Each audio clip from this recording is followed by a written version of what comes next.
ঈমানদার বলে। আল্লাযীনা ইয়াজউমুনা আন্নাহুম আমানু বিমা উনজিলা ইলাইকা ওয়া মা উনজিলা মিন ক্বাবলিক, যারা দাবি করে যে তারা ঈমানদার, অথচ ইউরিদুনা আন ইয়াতাহাকামু ইলাত তাগুত,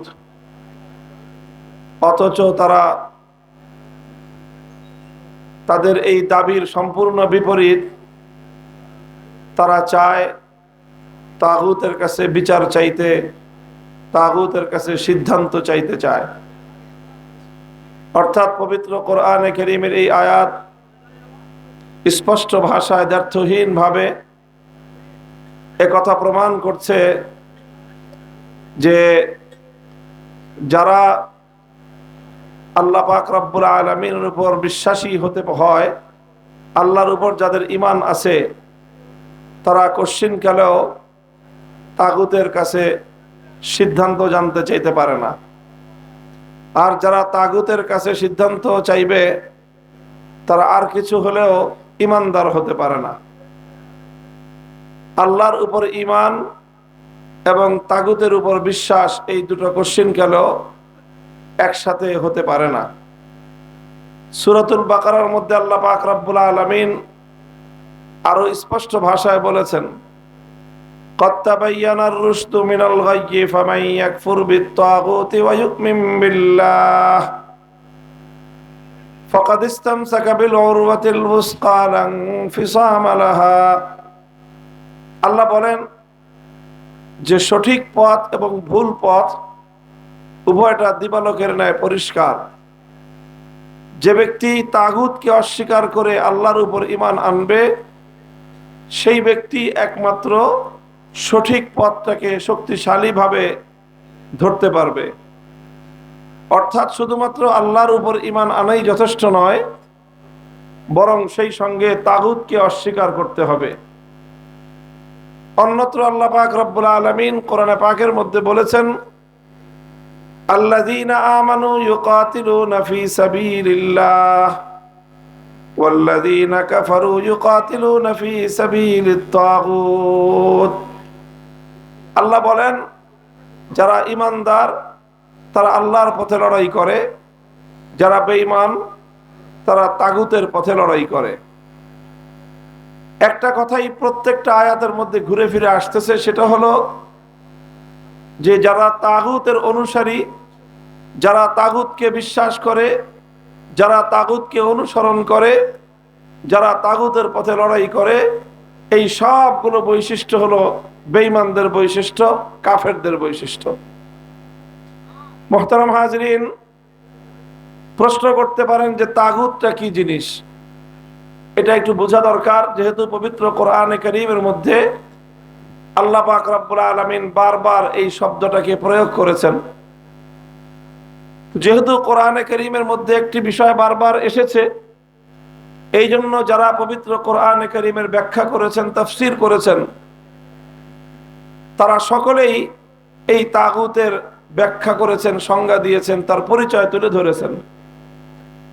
সমস্ত মুফাসসিরিনদের বক্তব্যগুলোকে একত্রিত করলে তার সারাংশ যা দাঁড়ায়, সেটাকে আমরা সংক্ষিপ্তভাবে এভাবে বলতে পারি যে তাগুত বলা হয় যে আল্লাহ পাক রব্বুল আলামিনের জন্য যে নির্ধারিত মর্যাদা রয়েছে, আল্লাহর জন্য নির্ধারিত যে আসন রয়েছে, আল্লাহর জন্য যে নির্ধারিত বৈশিষ্ট্য রয়েছে, আল্লাহর সেই আসনে, আল্লাহর সেই মর্যাদায় যদি আল্লাহ ছাড়া অন্য কাউকে কেউ স্থান দেয়, তাহলে তাকেই বলা হয় তাগুত।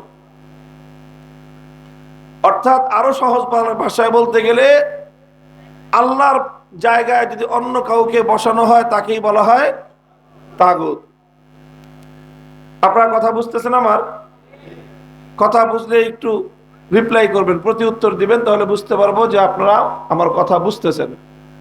এটা ঈমানের খুব গুরুত্বপূর্ণ একটা বিষয়। আপনারা জানেন, যারা আমার আলোচনা শুনে অভ্যস্ত, যে আমি এক ধরনের বিশেষ বিষয়ের উপর বেশি আলোকপাত করে থাকি। সেটা হলো, যেই সকল জায়গা দিয়ে আমাদের সমাজে ব্যাপকভাবে ঈমানদার মানুষের ঈমান ধ্বংস হয়, মুসলমানদের ঈমান হরণ হয়, সেই জায়গাগুলো নিয়ে আমি কথা বেশি বলি। আর এই কথা বলতে গেলে একটা প্রসঙ্গ আমার আলোচনার মধ্যে ঘুরে ফিরে আসে। সেই প্রসঙ্গটা হলো রাষ্ট্র এবং রাজনীতি। এই কথাটা আমার আলোচনায় আসে, কারণ কেন আসে? অনেকে মনে করে যেটা আমি রাজনীতি করতেছি, রাজনৈতিক আলোচনা করি না। আমি রাজনৈতিক আলোচনা করি না, বরং আমি রাজনীতির সাথে সংশ্লিষ্ট কোরআনে কারীমের এবং ইসলামের দৃষ্টিভঙ্গি তুলে ধরি। আর এটা তুলে ধরতে গেলেই প্রচলিত রাজনীতির সাথে একটা বিরোধ তৈরি হয়, আর তখনই এটার বিরুদ্ধে কথা চলে যায়। কোরআনের কথা বলতে গেলে, ঈমানের কথা বলতে গেলে তো কুফরির বিরুদ্ধে যাবেই। ঈমানের কথা বলতে গেলে কুফরির বিরুদ্ধে যাবে না? তো যেই ঈমানের কথা কুফরির বিরুদ্ধে যায় না, সেটা কেমন ঈমানের কথা? তো এই জন্য এই যে তাগুতের পরিচয় দিচ্ছি, কারণ আমার ব্যক্তিগত অ্যানালাইসিস হলো আমাদের সমাজে যত ধরনের ইসলাম গর্হিত ইসলাম বিরোধী কার্যকলাপ আছে, অনেক আছে, অধিকাংশ ইসলাম বিরোধী কার্যকলাপের দ্বারা মানুষের আমল নষ্ট হয়। কি নষ্ট হয়? সিনেমা দেখলে আমল নষ্ট হয়। এই যে তারপরে মাদক সেবন করলে আমল নষ্ট হয়, চুরি করলে আমল নষ্ট হয়, ডাকাতি করলে আমল নষ্ট হয়। সমাজে প্রচলিত যেই সকল অন্যায় এবং অপরাধ ব্যাপকভাবে প্রচলিত, এগুলোর দ্বারা মানুষের আমল নষ্ট হয়। আর মানুষের সবচেয়ে বেশি ঈমান নষ্ট হয় আমাদের সমাজের প্রচলিত রাজনীতির দ্বারা। এই জন্য যখনই ঈমানের কথা বলতে যাবেন, তখনই প্রচলিত রাজনীতির কথা আসবেই। সব কথা আসবে না, ওই কথাগুলি আসবে যেই কথাগুলির মাধ্যমে সরল প্রাণ মুসলমানদের ঈমানকে হরণ করা হয়। লক্ষ লক্ষ নয়, কোটি কোটি মুসলমান, কোটি কোটি মুসলমানের ঈমান হরণ করে নিচ্ছে এই কুফরি তাগুতি রাজনীতি। এই জন্য এই সম্পর্কে কথা আসবেই। তো আপনাদেরকেও মূল পার্থক্যের জায়গাটা বুঝে নিতে হবে, কারণ নানা কারণে, আঞ্চলিক কারণে, জাতীয় কারণে, বিভিন্ন কারণে আমাদের সকলকেই রাজনীতির সাথে কম বেশি জড়াতে হয়। কথা বলেন ঠিক না বেঠিক? নির্বাচন যখন আসবে তখন তো আর কারো হুঁশ থাকবে না। তখন মার্কাটা কি, মার্কাটা কি, মার্কাটা কি, এই সব করতে করতে সারা দেশের সব মানুষ রাজনীতির সাথে জড়ায় পড়ে। এই জন্য জড়াবেন তো, যেহেতু জড়াবেনই, বুঝে নেন ভালো করে যে কতটুকু জড়ানো যাবে, কতটুকু জড়ানো যাবে না। ঈমানের জায়গাটা যেন পরিষ্কার থাকে, এই জন্য এই বিষয়গুলো আমি একটু আলোচনা করি।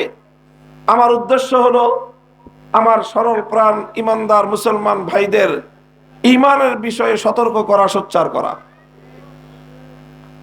এই জন্য বলতেছিলাম, কোরআনে কারীমের মধ্যে যেই তাগুত শব্দটা প্রয়োগ হয়েছে, এই তাগুত শব্দের বিশ্লেষণ, এর পরিচয়, এর ডেফিনেশনটা হলো যে আল্লাহর স্থানে যদি কোনো গায়রুল্লাহকে বসানো হয়, আল্লাহর জায়গায় যদি অন্য কাউকে বসানো হয়, তাকেই বলা হয় তাগুত। কথাটা বোঝা গেল? আমি আরো স্পষ্টভাবে একটা দৃষ্টান্তের মাধ্যমে বোঝাচ্ছি। যেমন ধরেন, ইবাদতের এই মহাবিশ্বের মধ্যে, আসমান এবং জমিনের মধ্যে ইবাদতের উপযুক্ত একমাত্র কে? ইবাদতের উপযুক্ত একমাত্র। এখন ইবাদতের উপযুক্ত যেহেতু একমাত্র আল্লাহ, সুতরাং মাবুদ হলেন একমাত্র কে? আল্লাহ। এখন কেউ যদি আল্লাহকে বাদ দিয়ে আল্লাহর পরিবর্তে অন্য কাউকে মাবুদ বানায়, অন্য কাউকে যদি মাবুদ বানায়, অন্য কারো ইবাদত করে, অন্য কারো পূজা করে, তাহলে সে যার ইবাদত করলো তাকে সে মাবুদ বানালো, অথচ মাবুদ একমাত্র কে? তাহলে যার ইবাদত করা হলো তাকে আল্লাহর জায়গায় বসানো হলো। কথা বলেন। তাহলে ইবাদতের মালিক, ইবাদতের উপযুক্ত যেহেতু একমাত্র আল্লাহ, এখন আল্লাহকে বাদ দিয়ে অন্য কাউকে মাবুদের জায়গায় বসানো হলে সেই হবে তাগুত। যেমন সে যুগে মানুষ আল্লাহকে বাদ দিয়ে পূজা করত লাত, মানাত, উজ্জা, হুবাল, এই সকল দেবতার। তাহলে এই লাত, মানাত, উজ্জা, হুবাল যেগুলোর কথা কোরআনে কারীমের মধ্যে উল্লেখ হয়েছে, এগুলো আল্লাহর পরিবর্তে এগুলোর ইবাদত করার কারণে আল্লাহকে বাদ দিয়ে এই সকল দেব দেবতাকে মাবুদ বানানোর কারণে এই সকল দেব দেবতা ছিল তাগুত। আজকের যুগে মানুষ লাত, মানাত, উজ্জা, হুবালের পূজা করে না। আজকের যুগে মানুষ পূজা করে দুর্গার, কেউ পূজা করে সরস্বতীর, কেউ পূজা করে কালীর। তাহলে অথচ ইবাদতের উপযুক্ত একমাত্র কে? আল্লাহকে বাদ দিয়ে যখন কেউ দুর্গার পূজা করলো তখন দুর্গা হলো তাগুত। আল্লাহকে বাদ দিয়ে যখন কেউ সরস্বতী অথবা কালী মূর্তির পূজা করলো তখন সেগুলো হলো তাগুত। আপনারা কি বুঝতে পেরেছেন আমার কথা? আচ্ছা, এটা হলো তাগুত, যে আল্লাহর জায়গায় যাকে বসানো হলো সেটাই হলো তাগুত। আল্লাহর সবচেয়ে বড় বৈশিষ্ট্য হলো তাওহীদ। তাওহীদ মানে একত্ববাদ। আল্লাহ এক এবং অদ্বিতীয়, আল্লাহর কোনো শরীক। এই যে ইবাদতের মধ্যে আল্লাহর কোনো শরীক আছে? ইবাদতের মধ্যে আল্লাহর কোনো শরীক আছে? ইবাদত একমাত্র কার হবে? এটাকেই বলা হয় তাওহীদ, এটাকে বলা হয় একত্ববাদ। এই তাওহীদটা হলো তাওহীদ ফিল ইবাদাহ। ইবাদতের মধ্যে আল্লাহর একত্ববাদ, ইবাদতের মধ্যে আল্লাহর একত্ববাদ। তো ইবাদতের মধ্যে আল্লাহর সঙ্গে অন্য কাউকে শরীক করা যাবে না। যদি ইবাদতের মধ্যে আল্লাহর সঙ্গে অন্য কাউকে শরীক করা হয়, যাকেই শরীক করা হবে তার পরিচয় হবে সেই তাগুত। মুহতারাম হাজিরিন, এটা হলো ইবাদতের ক্ষেত্রে কথা। আমার আল্লাহ পাক রব্বুল আলামিনের যেরকম ইবাদতের মধ্যে আল্লাহ এক এবং অদ্বিতীয়, ঠিক এরকম আমার আল্লাহ পাক রব্বুল আলামিনের তাওহীদ এবং মুহতারাম হাজিরিন, এটা হলো ইবাদতের ক্ষেত্রে কথা। আমার আল্লাহ পাক রব্বুল আলামিনের যেরকম ইবাদতের মধ্যে আল্লাহ এক এবং অদ্বিতীয়, ঠিক এরকম আমার আল্লাহ পাক রব্বুল আলামিনের তাওহীদ এবং আল্লাহ পাকের একত্ববাদের আরো কিছু ক্ষেত্র রয়েছে। তার মধ্যে আরেকটা ক্ষেত্র হলো তাওহীদ ফিল হাকিমিয়াহ। এটাকে বলা হয় তাওহীদ ফিল হাকিমিয়াহ। হাকিমিয়াহ মানে হলো আসমান এবং জমিন সহ কুল কায়নাতের মধ্যে, সমস্ত মাখলুকাতের মধ্যে আইন তৈরি করবার, বিধান তৈরি করবার একমাত্র অধিকার কার? ইবাদতের মালিক একমাত্র যেমন কে? ওটাকে বলা হয় তাওহীদ ফিল ইবাদাহ, ইবাদতের তাওহীদ। ঠিক তদ্রূপ আইন তৈরি করবার, বিধান তৈরি করবার চূড়ান্ত ক্ষমতা একমাত্র কার? এটা হলো আইন তৈরি করবার তাওহীদ। এটাকে আরবিতে বলা হয় তাওহীদ ফিল হাকিমিয়াহ। ইবাদতের মধ্যে যেরকম আল্লাহর সঙ্গে অন্য কাউকে শরীক করলে একজন মানুষের ঈমান থাকতে পারে না, ঠিক তদ্রূপ আল্লাহ পাক রব্বুল আলামিনের আইন তৈরি করবার, বিধান তৈরি করবার যে একচ্ছত্র ক্ষমতা আছে, ওই ক্ষমতার সঙ্গে অন্য কাউকে শরীক করলেও একজন মানুষের ঈমান থাকতে পারে না। আইন তৈরি করবার চূড়ান্ত ক্ষমতা একমাত্র কার? কেউ প্রশ্ন করতে পারেন, তাহলে মানুষ কি কোনো আইন করতে পারবে না? রাষ্ট্র বা সরকার কি কোনো আইন করতে পারবে না? কোন কর্তৃপক্ষ, কোন কমিটি, তারা কি কোনো আইন করতে পারবে না? কোন আদালত, কোন বিচারক, তারা কি কোনো আইন করতে পারবে না? এই যদি কেউ প্রশ্ন করেন, সেই প্রশ্নের জবাব হলো হ্যাঁ, মানুষ আইন করতে পারবে, সরকার আইন করতে পারবে, রাষ্ট্র আইন করতে পারবে, আদালত আইন করতে পারবে, যে কোনো কর্তৃপক্ষ আইন করতে পারবে। তবে সবাই আইন করতে পারবে একটা শর্তে। কিভাবে পারবে? বলেন কিভাবে পারবে? কিভাবে পারবে? এক শর্তে আইন করতে পারবে। শর্তটা কি? শর্তটা হলো এই: মানুষের বানানো কোনো আইন, মানুষের বানানো কোনো বিধান আমার আল্লাহর কোনো আইন বা বিধানের বিরোধী হতে পারবে না। যে কোনো সরকার আইন করতে পারবে, তবে এমন আইন করতে পারবে না যে আইন আল্লাহর আইনের বিরুদ্ধে যায়। কর্তৃপক্ষ আইন করতে পারবে, তবে এমন আইন করতে পারবে না যে আইন আমার আল্লাহর আইনের বিরুদ্ধে যায়। আল্লাহর আইনের বিরুদ্ধে যদি কেউ আইন তৈরি করে, তাহলে যেই আল্লাহর আইনের বিরুদ্ধে আইন করবে, সে আল্লাহর আসন নিয়ে টানাটানি করলো, সে আল্লাহর বিরুদ্ধে চ্যালেঞ্জ ছুড়ে দিল, তাকেই বলা হবে তাগুত। যেরকম আল্লাহর জায়গায় অন্য কারো ইবাদত করা হলে সে যেরকম তাগুত, আল্লাহর আইনের বিরুদ্ধে কেউ আইন করলে সেও একই রকম তাগুত। আল্লাহর আইনের বিরুদ্ধে যদি কোনো রাজা বাদশাহ আইন করে, সেই রাজা বাদশাকে বলা হবে তাগুত। আল্লাহর আইনের বিরুদ্ধে যদি কোনো রাষ্ট্রপতি আইন জারি করে, সেই রাষ্ট্রপতিকে বলা হবে তাগুত। আল্লাহর আইনের বিরুদ্ধে যদি কোনো প্রধানমন্ত্রী আইন জারি করে, সেই প্রধানমন্ত্রীকে বলা হবে তাগুত। আল্লাহর আইনের বিরুদ্ধে যদি কোনো বিচারপতি আইন জারি করে, সেই বিচারপতিকে বলা হবে তাগুত। আল্লাহর আইনের বিরুদ্ধে যদি কোনো আইন পরিষদ, কোনো সংসদ যদি কোনো আইন পাশ করে, সেই গোটা সংসদকেই বলা হবে তাগুত। মুহতারাম হাজিরিন, এটা একটা পরিষ্কার কথা। এই কথাগুলো বলতে গেলে এই তো যখন যারা আল্লাহর আইনের বিরুদ্ধে আইন করতে চায় বা আইন করে, এদের আতে গা লাগবে, এদের স্বার্থে আঘাত লাগবে। আর তখনই এরা বলবে যে হুজুর রাজনীতির পেছাল বন্ধ করেন। অথচ এটা রাজনীতির পেছাল নয়, এটা ঈমানের কথা। এ কথা যদি রক্ষা করা না যায়, ঈমান রক্ষা করা যাবে না। এভাবেই আমার সরল প্রাণ বাংলার হাজার হাজার নয়, লক্ষ লক্ষ নয়, কোটি কোটি ঈমানদারের ঈমান হরণ করে চলছে এই তাগুতের দোসরেরা। মুহতারাম হাজিরিন, কথাটা পরিষ্কার যে আল্লাহর আইনের বিরুদ্ধে আইন করবার অধিকার দুনিয়ার কোন শক্তির নাই।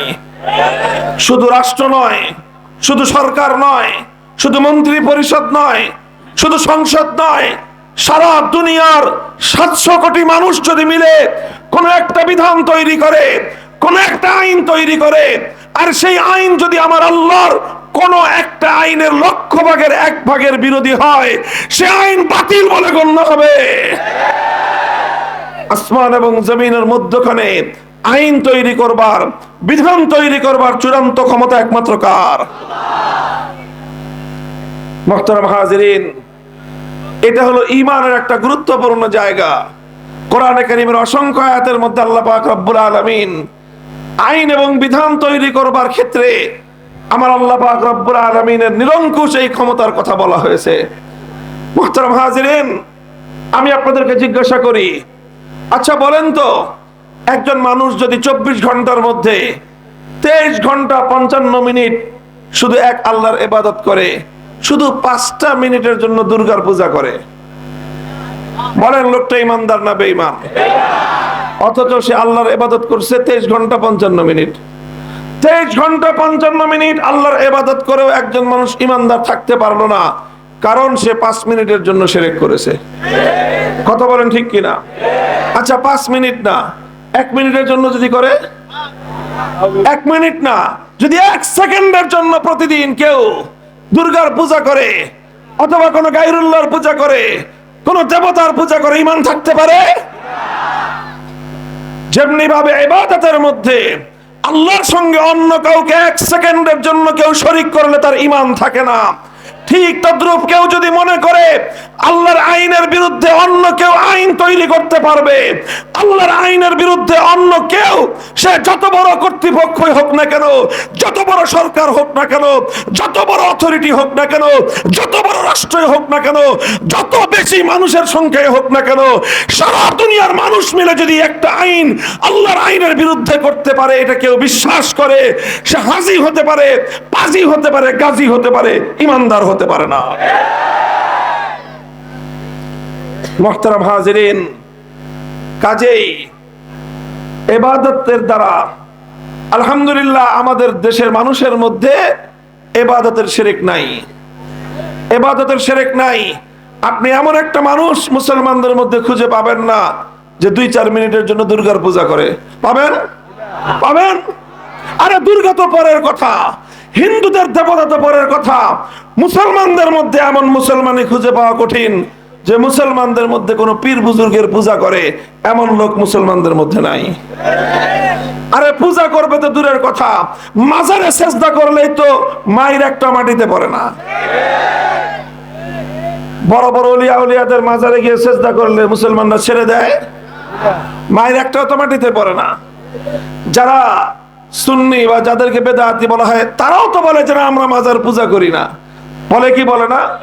সুতরাং মুসলমানদের মধ্যে কেন মাজার পূজারি নাই?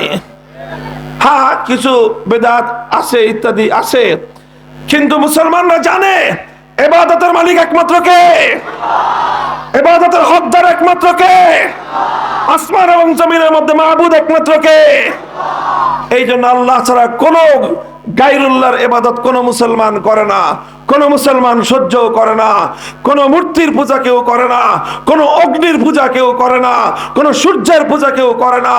যে সমস্ত জিনিসের পূজা অন্যান্য ধর্মাবলম্বীরা করে, মুসলমানরা জানে ইবাদত একমাত্র আল্লাহর। সুতরাং আল্লাহকে বাদ দিয়ে অন্য কোন মাখলুকের এক মুহূর্তের জন্য ইবাদত করলে ঈমান থাকে না।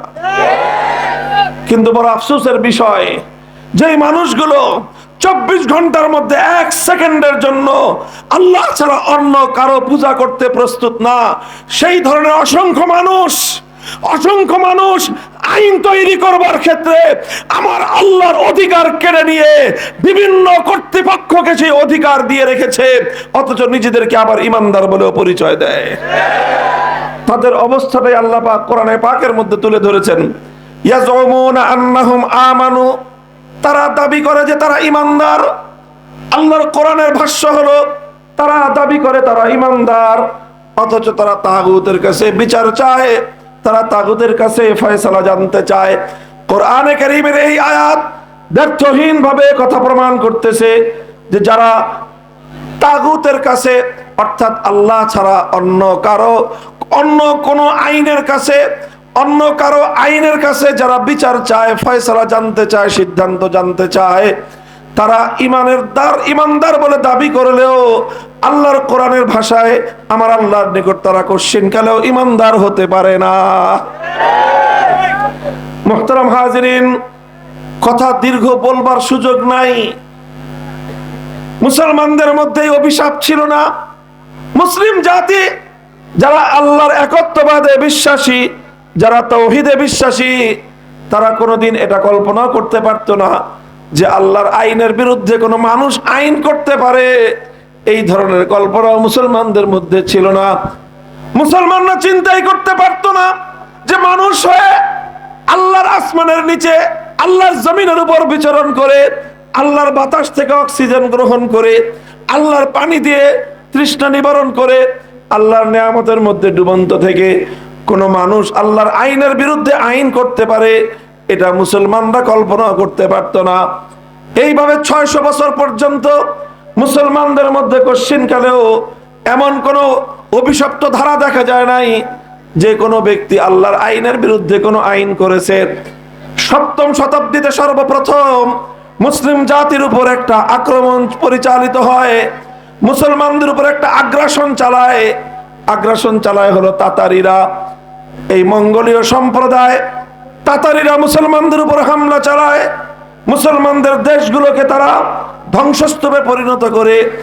একদিনে শুধুমাত্র মুসলমানদের বাগদাদের মধ্যে 10,000 মুসলমানকে ওরা শহীদ করে হত্যা করে। এইভাবে গোটা বিশাল অঞ্চল মুসলমানদের একটা বিশাল এলাকা দখল করে নিয়ে তাতারি